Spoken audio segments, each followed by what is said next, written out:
Unmute. You have to mute.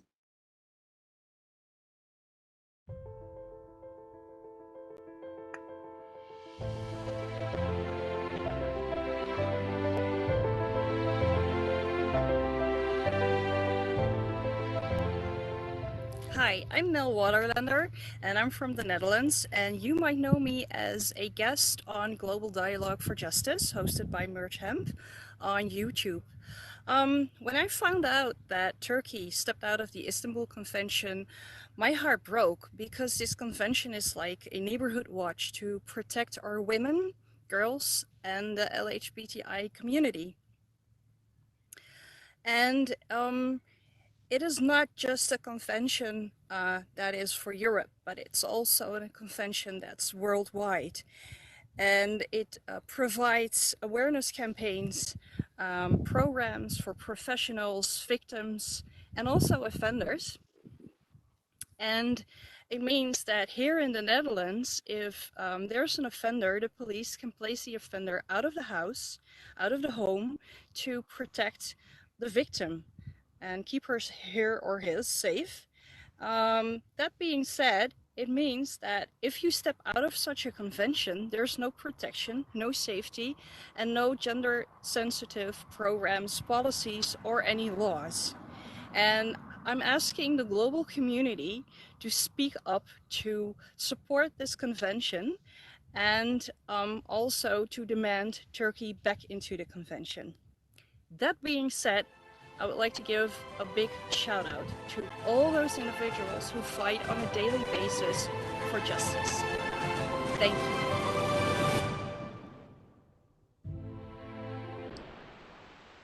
Wow, what a nice presentation. So we're live. Okay. So everybody, welcome to phase 3 of the Global Dialogue for Justice. And we are introducing a new topic this year, which is the Istanbul Convention. And I would like to welcome our guest, Mel Waterlander from the Netherlands. Mel, thank you so much for joining us on phase 3. We are so happy to that you are joining us from the Netherlands, and hello to everybody in the Netherlands. So Mel? Hi, I'm like Merce said, Mel Waterlander from the Netherlands. And thank you for having me on Global Dialogue for Justice. And tonight we're going to talk about the Istanbul Convention.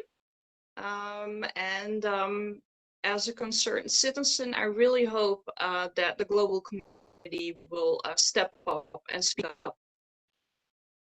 Yes. And I think especially what we were talking about, that we are still in the pandemic. We are not done with this crisis.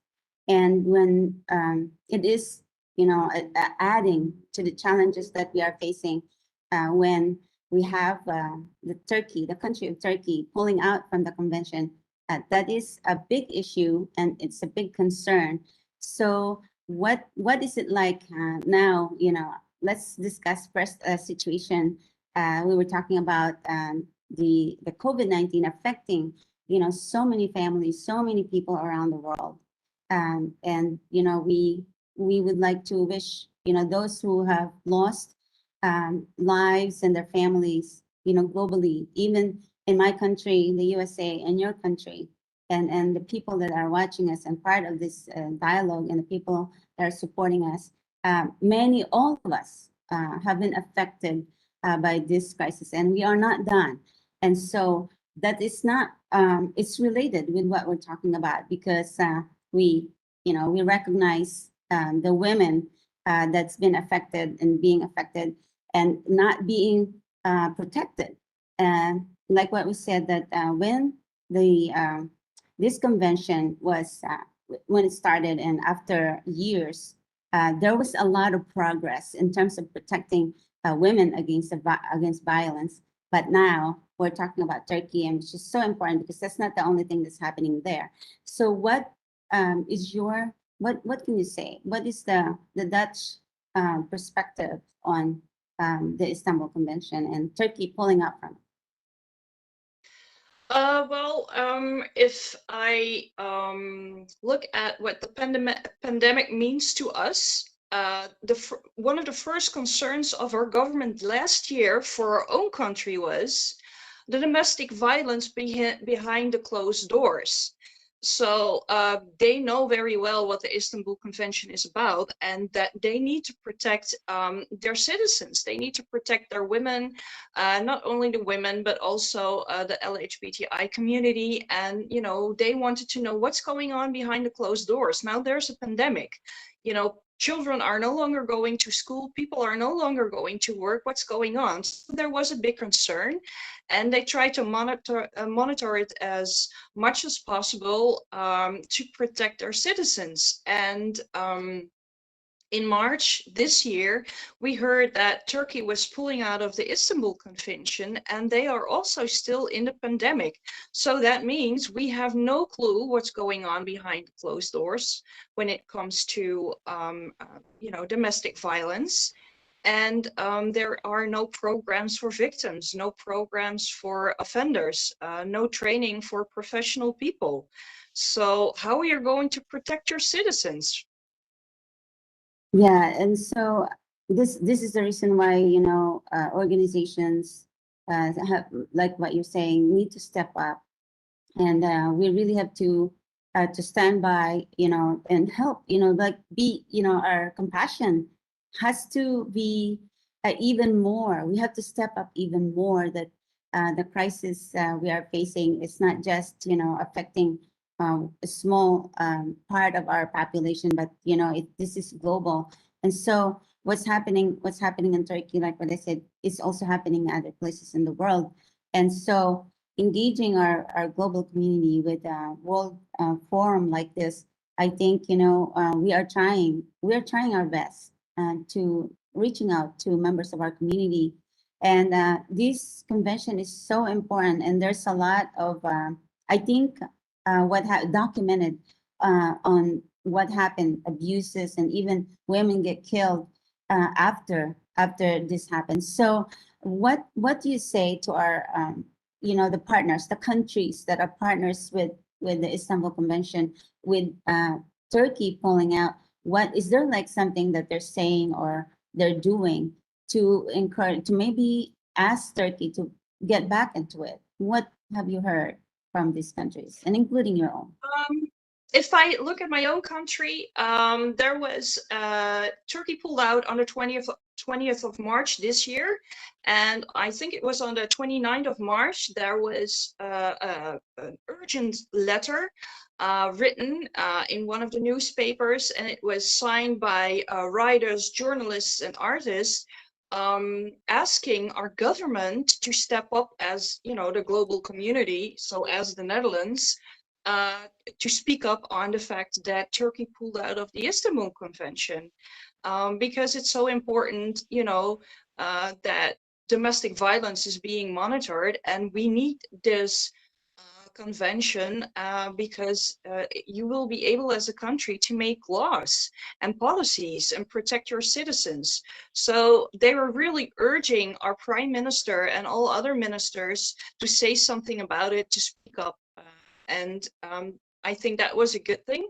And I think it was around the 10th of April that a journalist and a columnist and a writer, Yasaim Khan, I think I pronounced her name correctly, I hope, who is a columnist on RTL Media, and there was Stella Bertsma, who is a writer and an artist, and a journalist, Sinan Khan, who made an event and said, listen, we need to speak up as Dutch citizens because Turkey pulled out of the convention, and they put 70 red heels on the plaza, the Dam Plaza in Amsterdam. And those 70, I'm not saying 17, 70 red heels present the women who have been killed since January this year up until the end of March. 70 women were killed. So 7 red shoes on the Plaza Dam in Amsterdam. To make it visual for people, how many women are being killed over there. So it's a very sad thing to do, but it was actually to speak up as a Dutch community for this. I saw that, and I think it's pretty cool that, and it's also very powerful message and statement to do that.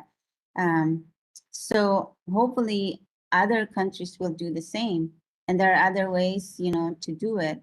But there's the red shoes. I mean, it's pretty striking. It's pretty, like I said, it's very, powerful, and I think we should explore more things to symbolize and to actually as an act, as a call to action, using these things, these symbols.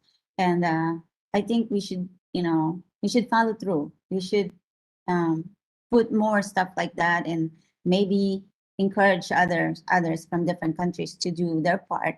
Like, don't die, just keep going with it. And I think that's a very good idea, actually.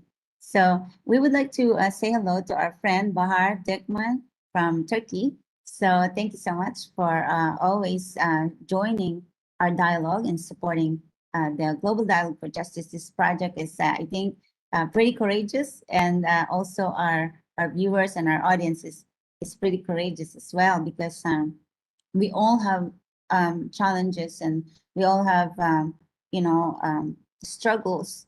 But when we have people, when we know we're not alone, and they're there regularly supporting us, I think that's pretty inspiring. I'm already tired, I'm exhausted, and doing this dialogue and other things to advocate for our vulnerable population members of our community, it's not easy. But I think it's you feel good about it. When you do it, it's like you feel that you are becoming improving as a human being, because we have a lot of improvement to do in this world. So even though it's hard, and I'm sometimes it's hard to get up, and but when you have someone, when you, Mel, you're you're so amazing, supporting us with this. And there's many people also watching us in Turkey and Germany and the Netherlands and Belgium and the USA. So we have friends who understand what we're doing is so important. So the Istanbul Convention is going to, if it's my strength, I can keep my strength, and I can physically, mentally, next year, we will continue to, we will continue this topic. And as you know that we started last year, we launched the Global Dialogue for Justice, and we focused on the issue of um, systematic torture as a tool of a new form of genocide in Turkey, where babies are in prison, the cadets are in prison, and people are beaten and tortured, and those innocent people who are in prison, and their jobs are lost. And there's just these issues that we cannot ignore as members of our global community. And so even though we are not Turkish and we are not inside Turkey, you are in Netherlands and I am in Georgia and I'm American. But, this issue is very, important to us, that we help those people in need, because this is not just a problem of Turkey, of the Turkish people. It's the problem of the world. And so the Istanbul Convention is it's a very important issue, because it deals with protecting women, protecting the vulnerable populations, that we have to stand by them and we have to support them. So Mel, your participation in this, and your video is pretty cool and it's so engaging, and you took your time to go and to show beautiful side of your country. So maybe we will continue, when we continue the global dialogue, maybe next year we can do phase 3. We can return to discussing the Istanbul Convention. We might go to your country. What do you think about that? Do you think we can get Oh, support from the? that sounds great. I hope by then, we do no longer have the pandemic. And I also really, really hope that there will be more hope for the Turkish people. And I think what we are doing, and also people around us who are supporting us, listening to our story, telling our story to other people, that's also a way to support. Because if I talk to friends, family, people around me, colleagues, a lot of people don't know what's going on in Turkey. And by just speaking up and telling them, yeah, there are 780 babies in prison, most people look at you like, wait, what? Is that for real? Yeah, that's for real. A lot of people don't know that. And just by speaking up, it's also a way to support the Turkish people who maybe, I hope not, but might have lost some hope. But I hope next year there will be more hope for for the people in Turkey. And I would like to say that on the 1st of July, there were protests in all of Turkey again by women who want Turkey back into the Istanbul Convention. And I really, really hope it will open up the eyes of the government in Turkey to see that, the women just want to be safe. That's what they're asking for. Yes, and it's also there's accountability. There's accountability for other countries to call out and to say something about it. So, but what's going on is, part of what we do here is, we engage in hard conversations and we seek accountability, and we wanna pressure, the countries who's being partners, who's I see them as tolerating instead of condemning the acts of like Turkey and violence and all the torture. I think the many of the countries are not really speaking louder, and they're not showing muscle or the backbone on calling out the atrocities that's happening in Turkey. And I think it's so important that that happens. First and foremost, they think about economics. They think about their strategic partnerships, but they promise to put human rights on top of their issue, of their agenda, but really, it never really happens. So I see, as a member of the global community, I see the impact. I only look at the impact on what they do, not on what they say, but there's no follow-up, there's no action, and in the meantime, there's a lot of people suffering. There's a lot of, even babies are suffering and waiting for help. So there's this big responsibility for the countries that are partnering with, countries like Turkey. And I think that is, it's time that the people globally have to really stand up and work together.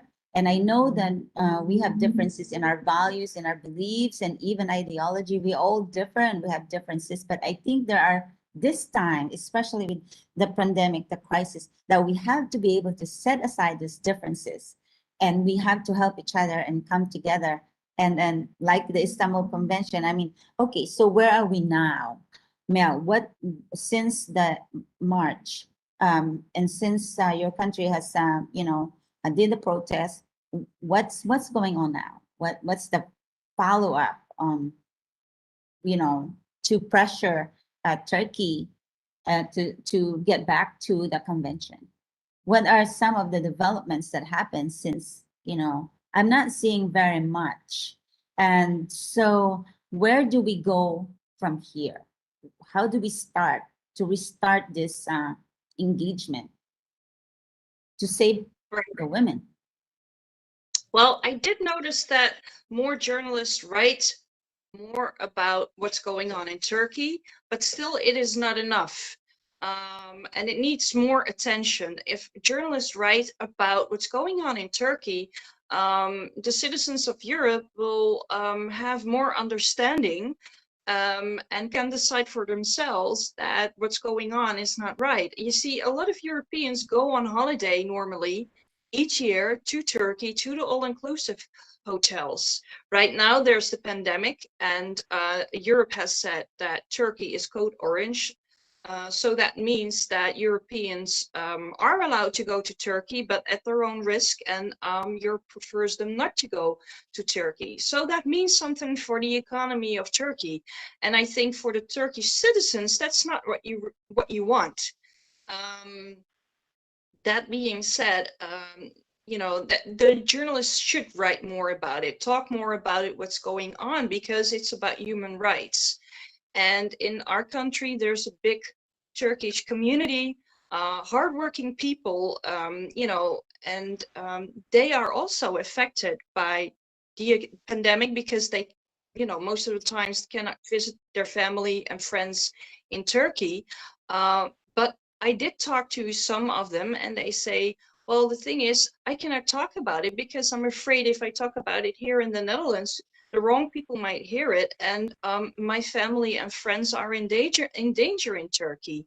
You know, and that's a very sad thing. That's how far it stretches. It's not just happening in Turkey, but it stretches all the way over, you know, the Turkish community in the whole of Europe.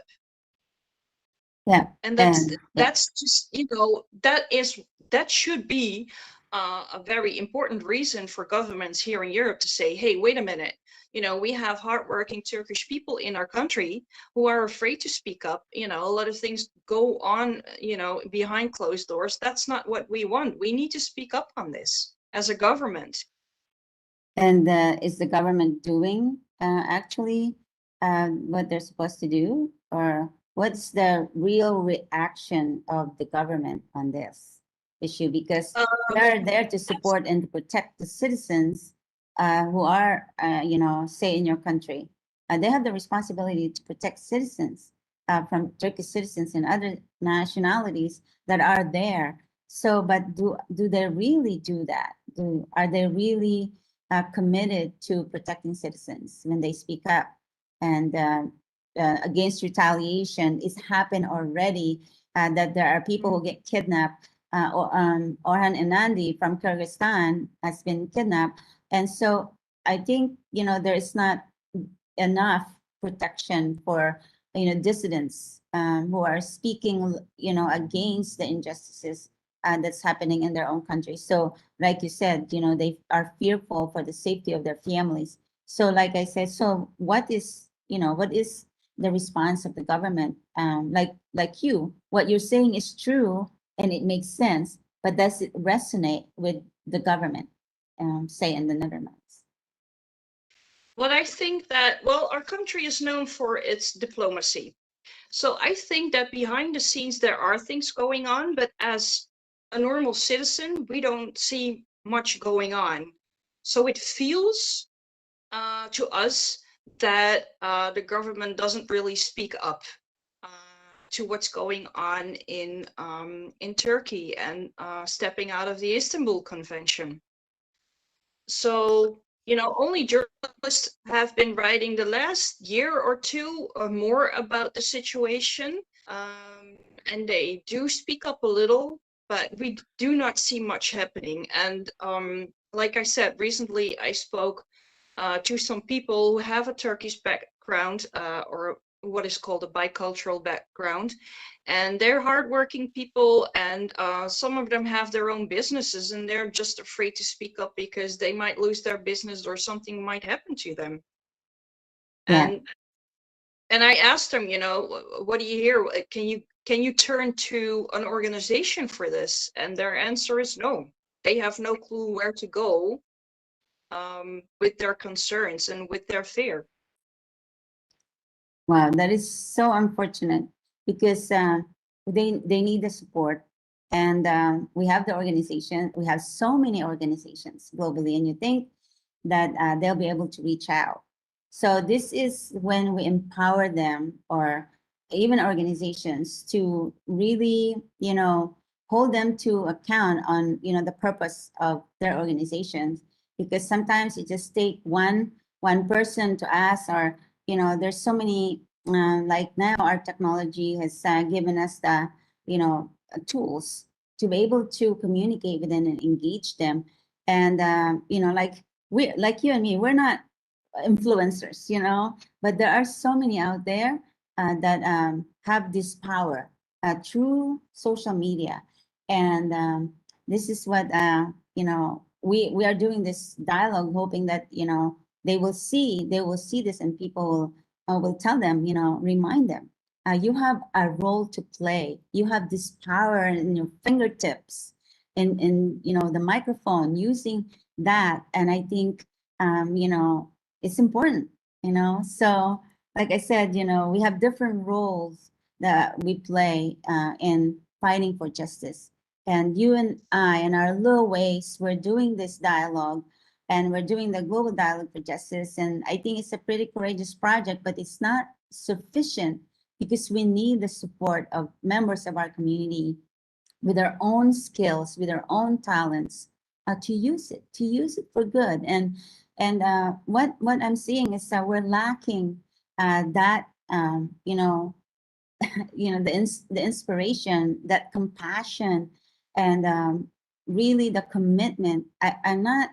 It's unfortunate, but I'm not seeing it. And I hope that we can, through this dialogue, that we can say to them that they will, to step up. And I hope they will respond, because what we're doing here is, I think, very important.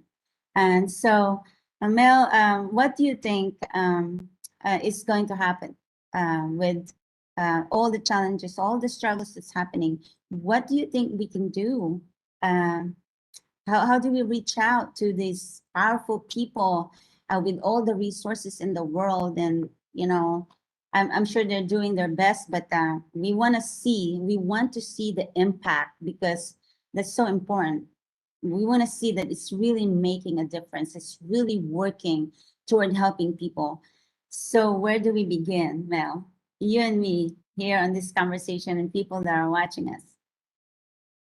Right. Well, I think first of all, people need to realize if we do not speak up as a global community, it's going to be a domino effect. It already is. Like I just said, in our own country, there's a Turkish society that is afraid to speak up. That is already a domino effect of, what's going on. And I think that people who are who have a lot of followers on social media are able to speak up. And I know that some of them do speak up, do make a column about what's going on. But afterwards, they get a lot of threats, death threats, which is, horrendous. But, as a government, the government should say, okay, you should be able to speak up. And if you do get death threats, we will, look those people up and arrest them and, give them a sentence instead of saying just as a political leader, oh yeah, it's terrible what just happened, and don't do anything. So I think that it should be like a co-op of people, people who have influence should be also supported by political leaders who say, listen, it's okay to speak up. If something happens, tell me, and we will support you. And not just by saying that it is terrible if something like that happens.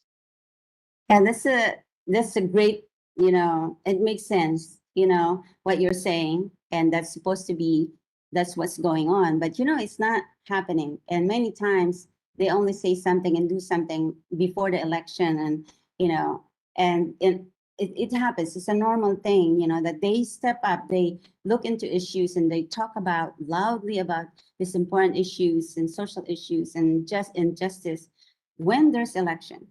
But after that, you never hear from them again about this. So that's why you have these groups and communities who are afraid to speak up, because they are not empowered. They are not, they don't feel secure. There's no assurance, there's no programs.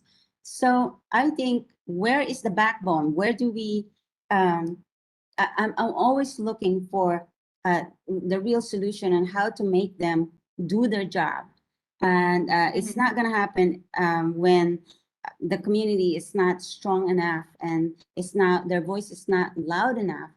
And so this is, I think, what we're doing here, Mel, is very important. Where our voice is maybe small and we're not famous, and we don't have a lot of followers, and we don't seek to have followers because we have different ways. Like I said, the way we are fighting for justice, and so we want to reach out to those of you who have the means, who have the resources to step up. And one of those, I want to give you an example. It's not just only with humans, also with animals.